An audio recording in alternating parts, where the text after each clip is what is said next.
Nangangati ba yung puwerta mo? Bakit nangangati ang puwerta mo? Hala! May test ba yan para malaman kung bakit nangangati? Tamang-tama kabayan, may dalang pasyente tayo ngayon para malaman natin kung bakit nangangati ang puwerta mo. Pag-usapan natin yan.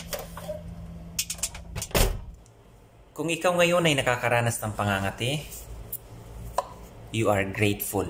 Itong video ay para sa'yo. Okay?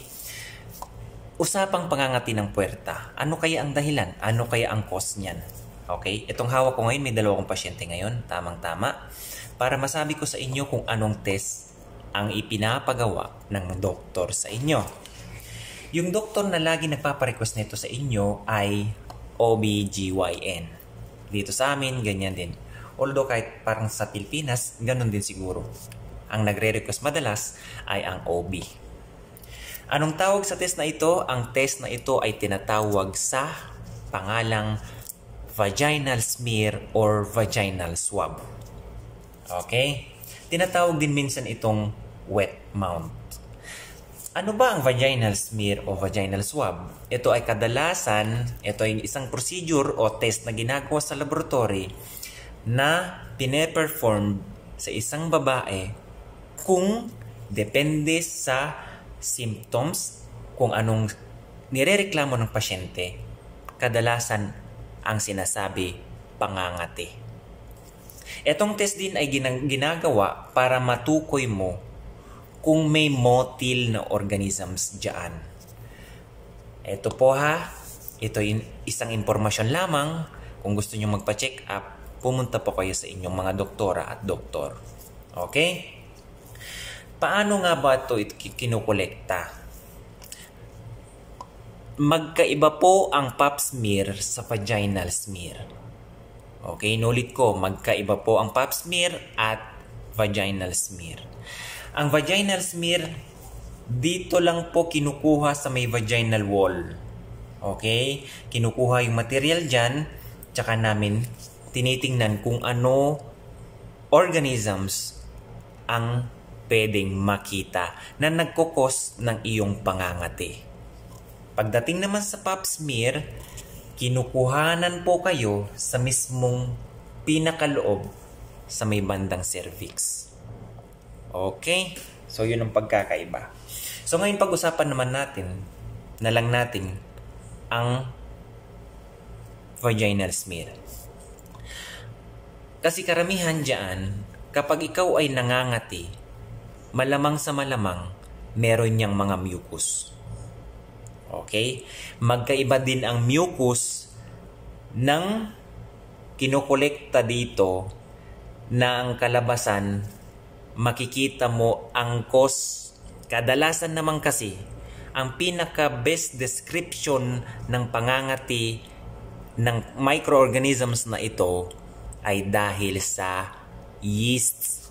Pagkakaroon ng yeast. Magkaiba ang mucus ng may UTI sa may yeast infection. Base sa aking obserbasyon, kadalasan ng mga pasyente na merong yeast infection, ang kanilang mucus o secretion ay walang amoy. Kadalasan. Pero kapag ang mucus na nilabas o secretion ng isang babae ay may amoy, iba ang kulay, pwedeng UTI. Okay? Pero hindi lahat ng oras na kapag may UTI ka ay nagkukos ng mucus. Okay? Hindi lahat. Pero ang yeast infection, kadalasan yan, meron niyang mucus. Okay? Ang pagkakaiba ng mucus ng yeast ay yung yeast ay medyo manipis. Parang maputi-puti. Parang yung, alam mo yung accumulation of epithelial cells. Paano ba? Yung parang, alam nyo yung style ng gatas na nabuo. Yung nabasa tapos nabuo. Parang ganun. Pagdating naman sa UTI, magkaiba ang mucus. Ang mucus nila is may kulay, may amoy, at very thick ang kanyang mucus. Base sa aking obserbasyon dito ganyan ang napapansin ko. So, sa kadahilanan, ano kaya bakit nagkakaroon ng, ang isang tawag din kasi dyan is vaginitis. Okay? Ano ang mga reason kung bakit nagkakaroon o sino yung mga prone sa infection ng yeasts? Okay? Una, alam nyo ba yung pagtitake ng antibiotic, medication ng antibiotic, ay pwedeng mag-cause ng infection? Oo. Dahil may mga antibiotic na broad spectrum. Normal lang sa vagina na merong small amount o tamang amount ng yeast at tamang amount ng bakterya. Ngayon, ang ginagawa ngayon ng antibiotic, yung broad spectrum antibiotic, ay pinapatay lahat kahit yung mga normal flora. So, pag-uusapan ng antibiotic, hindi naman mamatay ang yeast sa antibiotic. So, nagkakaroon siya ngayon ng overgrowth ng yeast. Okay, so ganun yun. Pangalawa, prone sa infection ng yeast ang buntis. Pangatlo, prone sa infection ang may diabetes o yung mahihilig sa matatamis dyan. Prone sa infection ang pagsuot ng mga undergarments na mahihigpit at hindi cotton. Prone sa yeast infection ang hindi naguhugas ng maayos o personal hygiene, improper hygiene. At prone sa infection ng yeast ang tao na may hormonal imbalance, lalo na yung mga nagtitake dyan ng mga contraceptive for birth control. Oo, kasi na-interview ko yung OB namin dito.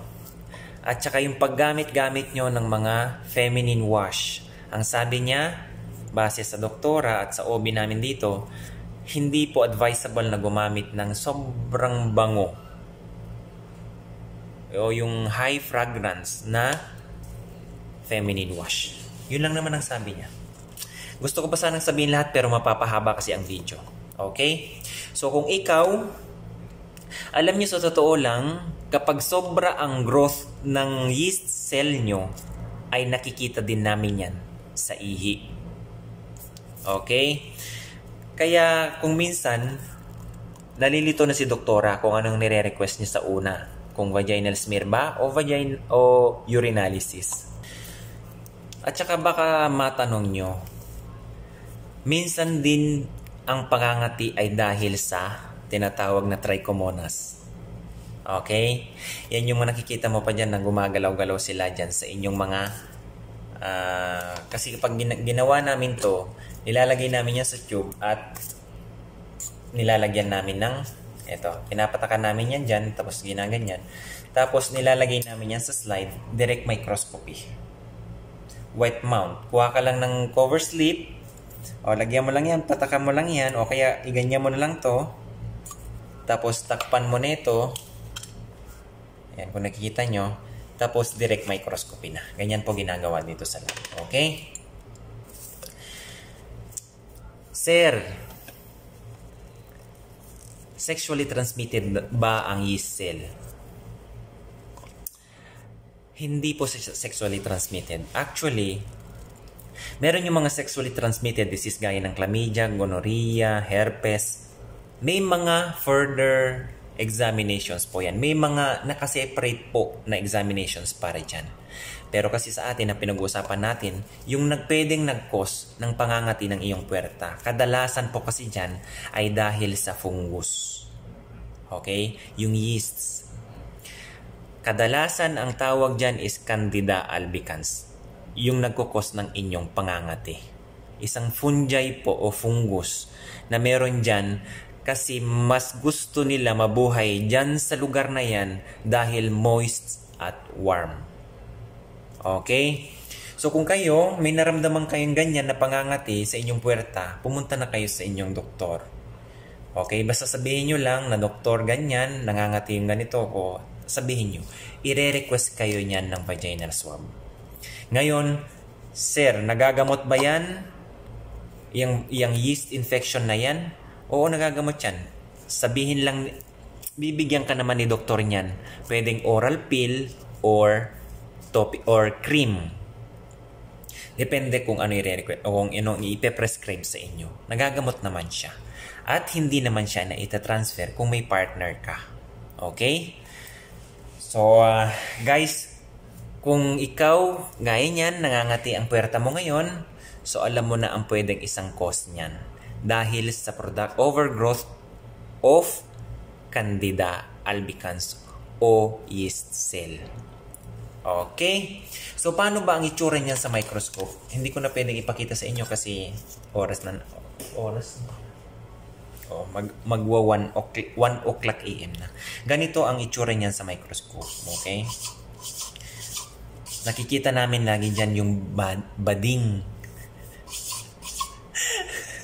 Bakit tinawag na bading? Okay. Bading, hindi bading. Bading yeasts. Okay? So, ganyan ang itsura niya. Okay? Meron siyang bad. Ano bang Tagalog sa bad? Yung usbong. Ayan. May umuusbong, usbong yan. Ayan. So, ganyan na nakikita mo. Lagi silang magkadikit. Minsan, napapagkamalan siyang RBC. Kailangan yung tumitingin o yung medtech ay magaling mag-differentiate sa pagtingin sa microscope. Okay? So, kung ikaw, nangangati ang puwerta mo, so, ayan. May test po na ginagawa sa inyo, ha? So, ayan lang. Ang mai-share ko ngayong araw kasi medyo napahaba ng video. Okay? So, guys, thank you for watching. At sana may natutunan ka nitong araw na to. Health is wealth. Alagaan ang sarili. Pag may naramdaman, magpa-check up agad. Okay? Bye-bye!